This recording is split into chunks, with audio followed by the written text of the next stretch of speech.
ഇന്നലെ ശരിക്കൊരു golden opportunity ആയിരുന്നു കേട്ടോ, ജയിച്ച് കയറുക എന്നുള്ളത്. കാരണം സ്വന്തം ഹോം ഗ്രൗണ്ടിൽ നടക്കുന്ന ഒരു മാച്ചാണ്, ചെപ്പോക്കിൽ നടക്കുന്ന മാച്ച്, അതും തലയുടെ മുന്നിൽ വെച്ച് നടക്കുന്ന ഒരു മാച്ച്. മൊത്തത്തിലൊരു ക്രൗഡ് ഒന്ന് ഇളകി മറിഞ്ഞൊരു മാച്ച് ആയിരുന്നു ഇന്നലെ. കാരണം വിസിലടി ശബ്ദം ഫുൾ ടൈം ആയിരുന്നു കേട്ടോ. അതായത് CSK ബാറ്റ് ചെയ്യുന്ന സമയത്താണെങ്കിലും ബോൾ ചെയ്യുന്ന സമയത്താണെങ്കിലും ഓൾമോസ്റ്റ് തോക്കുന്ന ഒരു സ്റ്റേജിൽ പോലും അവിടെ ആ ഒരു ക്രൗഡിന്റെ ചിയറിംഗ് എന്ന് പറയുന്നത് വേറെ ലെവൽ തന്നെയായിരുന്നു. ഭയങ്കരമായിട്ടുള്ള ഒരു സപ്പോർട്ട് ഉണ്ടായിരുന്നു. ആ സപ്പോർട്ടിൽ തന്നെ ആ ഒരു എനർജി പോസിറ്റീവായിട്ട് വൈബ്രന്റ് ആയിട്ട് ശരിക്കും ഈസി ആയിട്ട് ജയിക്കാൻ പറ്റുന്ന ഒരു മാച്ച് ആയിരുന്നു ഇന്നലത്തെ. കാരണം ഇന്നലെ ജയിച്ചിരുന്നെങ്കിൽ കുറച്ചും കൂടി ഈസി ആയനെ അടുത്തൊരു മാച്ച്. കാരണം അടുത്ത മാച്ച് എന്ന് പറയുന്നത് ലാസ്റ്റ് മാച്ചാണ് GTയുടെ കൂടെ. അപ്പൊ അതുകൊണ്ട് തന്നെ GTക്ക് ആണെങ്കിലും ഏകദേശം ആ ഒരു മാച്ച് ജയിച്ചേ പറ്റുള്ളൂ, ആൻഡ് CSK ആണെങ്കിലും ജയിച്ചേ പറ്റുള്ളൂ. അങ്ങനത്തെ ഒരു സ്റ്റേജിൽ, കാരണം GT ഇപ്പം ക്വാളിഫൈ ഒക്കെ ആയി, പക്ഷെ ഇന്നലത്തെ ഒരു CSKയുടെ മാച്ചോടുകൂടി ഏകദേശം ബാക്കിയുള്ള രണ്ട് ടീമിനും കൂടി ഈസി ആയിട്ട് ഒരുമിച്ച് കിട്ടിയൊരു ഫീൽ ആയിരുന്നു ശരിക്കും ഇന്നലത്തെ ഉണ്ടായിരുന്നത്. പക്ഷെ എന്നാലും അടുത്ത മാച്ചിലും GT ജയിച്ചു തന്നെയായിരിക്കും കയറാൻ വേണ്ടി ശ്രമിക്കുക. പക്ഷേ CSKയുടെ ഭാഗത്ത് നോക്കി കഴിഞ്ഞാൽ അടുത്ത മാച്ച് കുറച്ച് ടഫ് ആയിരിക്കും. അപ്പൊ അതുകൊണ്ട് തന്നെ പ്രത്യേകിച്ച് അഹമ്മദാബാദിലെ GTയുടെ ഹോം ഗ്രൗണ്ടിൽ നടക്കുന്ന മാച്ചാണ്. അപ്പം CSK ഇന്നലെ ജയിക്കണമായിരുന്നു. ആൻഡ് അതും ഹോം ഗ്രൗണ്ടിൽ ഫസ്റ്റ് ബാറ്റ് ചെയ്തിട്ട് 150 റൺസാണ് 20 ഓവറിൽ എടുത്തത്. ആ ഒരു 150 റണ്ണിൽ തന്നെ ഭയങ്കര ഓൾറെഡി തോറ്റു എന്ന് പറയാം. ടോസ് ജയിച്ചെങ്കിലും കളി ഏകദേശം കയ്യിൽ നിന്ന് പോയി എന്നുള്ളൊരു സ്റ്റേജ് തന്നെയായിരുന്നു. പിന്നെ ബോളിംഗിൽ പിടിക്കാന്ന് വെച്ചാൽ നമ്മൾ ഇതിന് മുന്നുള്ള CSKയുടെ മാച്ച് കണ്ടതാണല്ലോ, എങ്ങനെയാണ് ബോളിംഗിൽ പിടിക്കുക എന്നുള്ളത്. നല്ല രീതിയിൽ റണ്ണ് കൊടുക്കുന്ന ബൗളേഴ്സാണ്, പ്രത്യേകിച്ച് ഒന്ന് രണ്ട് ക്വാളിറ്റി ബൗളേഴ്സ് ഒഴിച്ചു നിർത്തി കഴിഞ്ഞാൽ ബാക്കിയുള്ളവരൊക്കെ റണ്ണ് ഭയങ്കരമായിട്ട്, അതായത് എക്സ്പെൻസീവ് ആയിട്ട് റണ്ണ് കൊടുത്ത് വിക്കറ്റുകൾ എടുക്കാൻ കുറച്ച് ബുദ്ധിമുട്ടാറുണ്ട്. പിന്നെ നമുക്കറിയാലോ, ശിവൻ ഡൂബെ നല്ലൊരു ഫീൽഡർ CSK ഉള്ളത് കൊണ്ട് തന്നെ ക്യാച്ചുകളൊന്നും അധികം ഡ്രോപ്പ് ആവില്ല. അപ്പോൾ ആ ഒരു കാര്യത്തിൽ പേടിക്കാനില്ല, ഫീൽഡിന്റെ കാര്യത്തിൽ പേടിക്കാനില്ല. അപ്പോൾ ബ്രീവീസ് ഒക്കെ ഇങ്ങനെ മരിച്ചു കിടന്ന് പിടിച്ചാലും ഇവിടുന്ന് ഒരു ഡ്രോപ്പൊക്കെ വരുന്ന സമയത്ത് കളീന്റെ താളം തന്നെ തെറ്റുന്നതാണ്. അപ്പൊ അതന്നെയാണ് ഇന്നലത്തെ മാച്ചിൽ സംഭവിച്ചത്.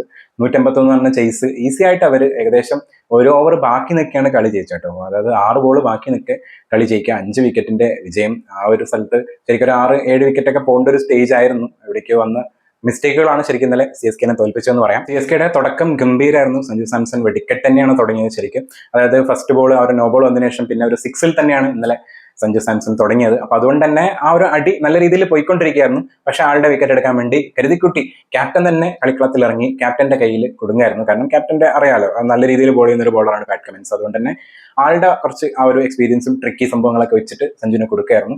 പക്ഷെ ആളടിച്ചത് 13 ബോളിൽ 27 റൺസ്, 5 4-ഉം 1 6-ഉം അടിച്ചിട്ടുണ്ടായിരുന്നു. 207 ആളുടെ സ്ട്രൈക്ക് റേറ്റ്. ഇന്നലെ സൂപ്പർ സ്ട്രൈക്കർ അവാർഡ് വാങ്ങിയതും സഞ്ജു സാംസൺ തന്നെയാണ്. പിന്നീട് ഇറങ്ങിയ നമ്മുടെ ഉർവിൽ പട്ടേൽ ആണെങ്കിലും ബ്രെവിസ് ആണെങ്കിലും കാർത്തിക് ശർമ്മ ആണെങ്കിലും അവരൊക്കെ അവരുടെ ഒരു നല്ല കോൺട്രിബ്യൂഷൻ ടീമിന് വേണ്ടി കൊടുത്തിട്ടുണ്ടായിരുന്നു. ലോങ് ഇന്നിംഗ്സിലോട്ട് പോയില്ല എന്നുണ്ടെങ്കിലും ഉർവിൽ പട്ടേൽ ആണെങ്കിൽ പോലും 8 ബോളിൽ 13 റൺസാണ് അടിച്ചത്. 2 6 ആണ് ആളുടെ ബാറ്റിൽ നിന്ന് ഇറങ്ങിയത്. അതായത് ആ ഒരു 2 6 അടിക്കുന്ന സമയത്ത് കളി ഒന്ന് സ്ട്രോങ് ആവേണ്ടതാണ്.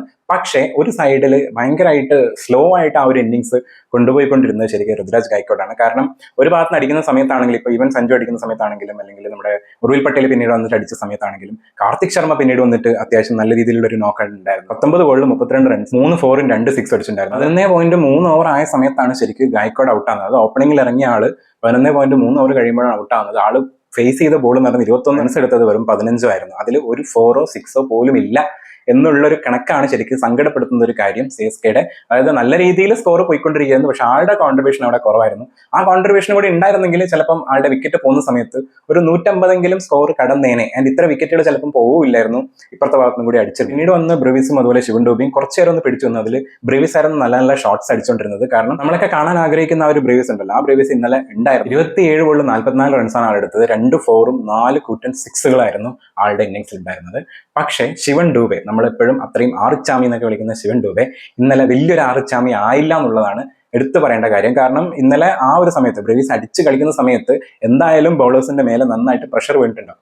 അപ്പൊ ആ ഒരു പ്രഷർ വീഴുന്ന സമയത്ത് ആ പ്രഷറിനെ മുതലാക്കിക്കൊണ്ട് ശിവൻ ഡൂബെക്ക് അവിടെ അടിക്കായിരുന്നു. പ്രത്യേകിച്ച് അത്രയും നല്ല ബിഗ് ഹിറ്റർ അടിക്കാൻ പറ്റുന്ന ശിവൻ ഡൂബെ. പക്ഷേ സിംഗിൾസും അതുപോലെ ഉരുട്ടി അടിച്ചിട്ട് ഗ്രൗണ്ട് ഷോട്ടിലൂടെ 4-ഒക്കെ അടിച്ചിട്ടാണ് ആള് മുന്നോട്ട് പോയത്. 23 ബോളിൽ 26 റൺസാണ് എടുത്തത്. 3 4-ഉം 1 6 അടിച്ചിട്ടുണ്ടായിരുന്നു. ആളുടെ സ്ട്രൈക്ക് റേറ്റ് തന്നെ നമുക്ക് എടുത്തു പറയേണ്ടതാണ്. കാരണം ഗ്രേറ്റ് ഫിനിഷർ എന്നാണ് നമ്മളെപ്പോഴും പറയപ്പെടുന്നത്. പക്ഷേ ആളെപ്പോഴും അടിക്കുന്നത് 20ാമത്തെ ഓവർ എത്തുന്ന സമയത്താണ്. പക്ഷെ ഇന്നലെ അത്ര വരെ എത്താൻ പറ്റിയില്ല. അതിന് മുന്നേ ഔട്ട് ആയതുകൊണ്ട് തന്നെ ആളുടെ സ്ട്രൈക്ക് റേറ്റ് എന്ന് പറയുന്നത് 113. പ്രശാന്ത് വീർ അവസാനം വന്ന് 9 ബോളിൽ 11 റൺസ് അടിച്ചു. 2 4 ആണ് ആളുടെ ഇന്നിംഗ്സിലുണ്ടായി. ഇന്നലെ ശരിക്കും SRHന്റെ ബൗളേഴ്സിലെ പ്രഫുൽ ഹിംഗയും അതുപോലെ തന്നെ നിതീഷ് കുമാർ റെഡ്ഡിയും അത്യാവശ്യം എക്സ്പെൻസീവ് ആയിരുന്നു. പ്രത്യേകിച്ച് നിതീഷ് കുമാർ റെഡ്ഡിക്ക് സ്റ്റാർട്ടിംഗിൽ തന്നെ സഞ്ജു സാംസൺ നല്ല രീതിയിൽ കൊടുത്തിട്ടുണ്ടായിരുന്നു.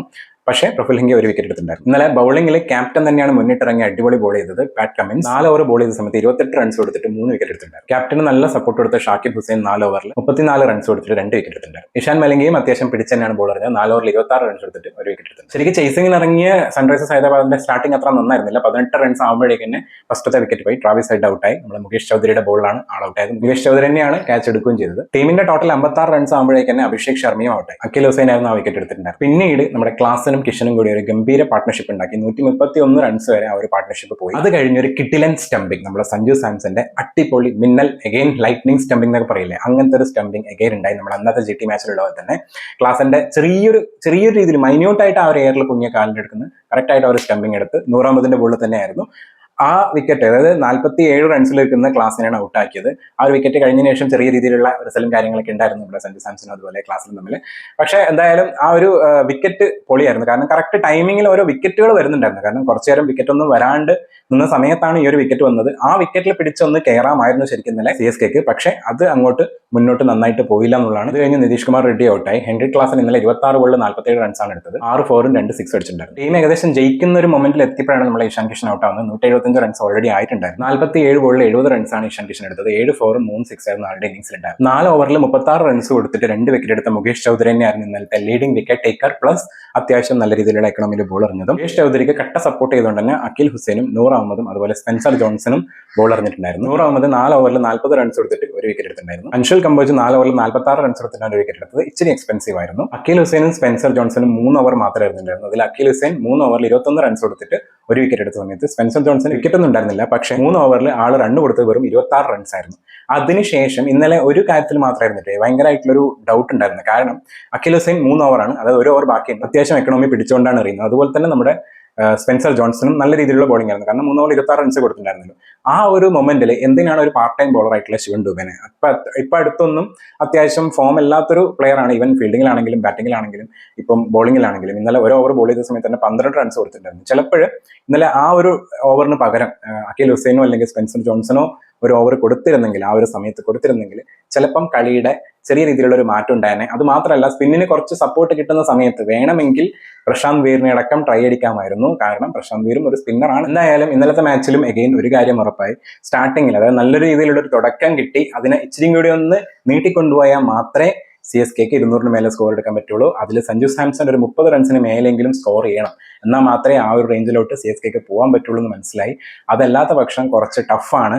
അല്ലെങ്കിൽ അത് കഴിഞ്ഞ് വരുന്ന ഉർവിൽ പട്ടേലോ കാർത്തിക് ശർമ്മയോ അതല്ലാണ്ട് ഡുവാൾഡ് ബ്രെവിസ് ഇവരാരെങ്കിലും നല്ല രീതിയിലുള്ള ഒരു ലോങ് ഇന്നിംഗ്സ് കളിക്കണം. അതുപോലെ തന്നെ നമ്മളിപ്പോൾ മാച്ചിൽ കളിക്കാണ്ടിരിക്കുന്ന ആയുഷ് മാത്രയോ അങ്ങനെ ആരെങ്കിലുമൊക്കെ വരണം. അല്ലാതെ ഇപ്പോൾ ഉള്ളൊരു പ്ലേയേഴ്സിനെ വെച്ചിട്ട്, അതായത് ഇപ്പോൾ ഈ കളിച്ച പ്ലേയേഴ്സിനെ അല്ലാതെ മറ്റുള്ള പ്ലേയേഴ്സിനെ വെച്ചിട്ട് CSK കുറച്ച് ടഫാണ് 200 മേലെ സ്കോർ ചെയ്യാന്നുള്ളത്. അത് ഇന്നലത്തെ മാച്ചിലും കാണാൻ വേണ്ടി പറ്റും.